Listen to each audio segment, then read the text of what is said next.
आपने ये भी कहा कि बीजेपी अगर पूर्ण रूप से जीती तो हैदराबाद का नाम करके भाग्यनगर होगा। असाउद्दीन ओवैसी कहते हैं कि पुश्ते बीत जाएंगी भारतीय जनता पार्टी और उनके नेताओं की, लेकिन हैदराबाद का नाम भाग्यनगर नहीं बदलेगा। देखिए, ये तो पुश्ते नहीं बीतेंगी भाई, यहाँ तो उत्तर प्रदेश में हमने करके दिखाया है जी। यहाँ तो हमने इसी पुश्त में अपना कर दिया है। फैजाबाद को अयोध्या कर दिया है, इलाहाबाद को प्रयागराज कर दिया है, मुगल सराय को पंडित दीनदयाल नगर कर दिया है। एक बार तेलंगाना और हैदराबाद में आने दीजिए ना, तो पुश्त बीतने की आवश्यकता ही नहीं, फिर वो तो उसी दिन निर्णय हो जाएगा कि हमें क्या करना है।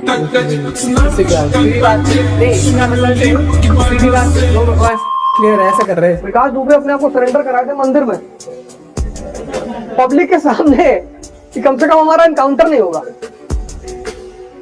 हो गया। अरे वो बैठा के 4 बार गाड़ी पलटे सब। 450 एनकाउंटर हुआ था 1 साल में।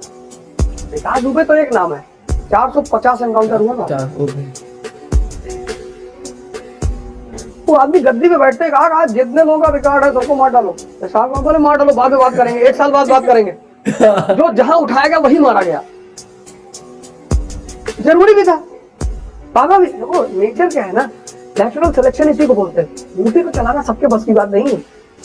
25 करोड़ पब्लिक है, जहां लिख दोगे यहाँ थूकना मना है वही थूकेंगे। Example set. इस प्रदेश को मनमोहन सिंह चला सकते हैं? कभी नहीं चला पाएंगे। इस प्रदेश को मनमोहन सिंह नहीं चला सकते। इस प्रदेश को सिर्फ और सिर्फ आदित्यनाथ चला सकते हैं।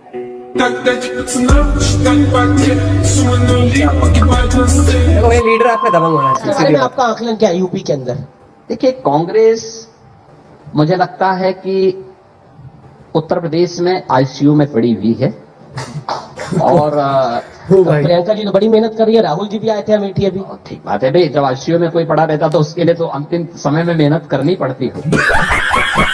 ये तो fiery mode. Bharatiya Janata party का हर कार्यकर्ता मुख्यमंत्री बनने की क्षमता रखता है और मैं विश्वास के साथ कह सकता हूं कि भारतीय जनता पार्टी का हर कार्यकर्ता समाजवादी पार्टी और बहुजन समाजवादी पार्टी से अच्छी सरकार देने की क्षमता भी रखता है। तो भाई आप खुलकर बोल नहीं रहे योगी आदित्यनाथ। इससे ज्यादा ऐसा है जो योगी आदित्यनाथ की पर्सनालिटी के खिलाफ है, बहुत ही गार्डेड बोल रहे हैं, बहुत सोच समझ कर बोल रहे हैं। सवाल उठता है कि बीजेपी में इतने नेता है, जब भी लोग हो सकता है अपनी दावेदारी ना करें, आप 5 दूसरों के नाम बता दें, दरिया दिल्ली दिखाते हुए कि ये सब बन सकते हैं, चाहे स्वामी मौर्य हो, चाहे केशव मौर्य हो, चाहे इतने बातों से आपको पसीना आ रहा है। अगर मैं खुल के बोलूं तो पता नहीं क्या स्थिति होगी।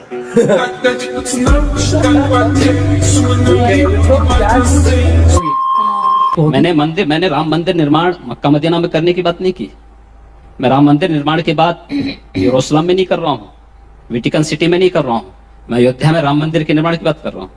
आप कोई और सीट बताइए जहां से आप चुनाव जीत सकते हैं, गोरखपुर से निकलकर?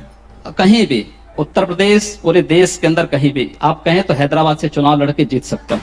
If you think you're bad, I am your dad. मेरा योगी से सिर्फ एक ही छोटा सा क्वेश्चन है कि सर, चाहे वो गवर्नमेंट के किसी डिपार्टमेंट में काम करता हो, आईएएस हो, पीसीएस हो, कोई भी हो, जब भी वो गलत काम करता है तो आप उसे ट्रांसफर क्यों देते हैं, डिसमिस क्यों नहीं करते? क्योंकि जब मैं जब मुख्यमंत्री पद की शपथ लिया तो 1 महीने 1.25 महीने तक हम लोगों ने कोई ट्रांसफर पोस्टिंग नहीं की, तो लोग कहने लगे सही तो कुछ कर ही नहीं रहे हैं। हमने कहा यार कार्य करने दो। हम लोगों ने उसके बाद देखा कि ट्रांसफर पोस्टिंग आवश्यक है, हम लोगों ने करना प्रारंभ किया और हम पहले इस बात को चेतावनी दे चुके हैं कि ट्रांसफर पोस्टिंग में, सस्पेंशन में हम लोगों का विश्वास नहीं है। आवश्यकता पड़ेगी तो घर भेजने की तैयारी करेंगे और पूरी तरीके से करेंगे और बहुत शीघ्र इस प्रकार की कार्रवाई को हम लोग अंजाम देने वाले हैं।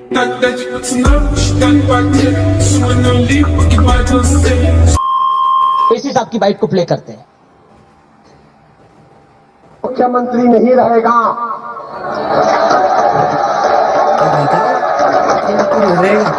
हमेशा मोदी प्रधानमंत्री नहीं रहेगा और हम मुसलमान वक्त के एतबार से खामोश जरूर है, मगर याद रखो हम तुम्हारे जुल्म को भूलने वाले नहीं हैं।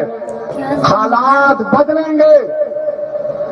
जब कौन बचाने आएगा तुमको? जब योगी अपने मठ में चले जाएंगे,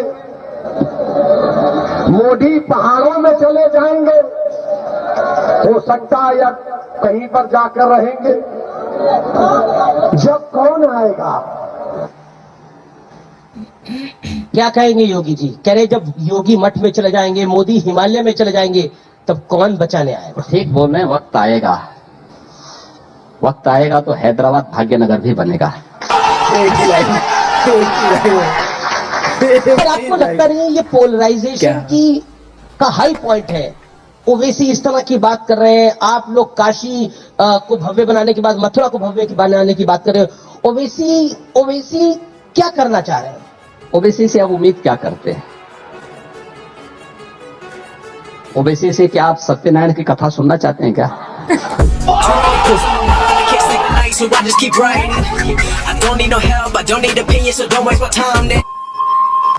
अब क्योंकि चुनाव है और नतीजे 10 मार्च को आएंगे, दूध का दूध और पानी का पानी हो जाएगा।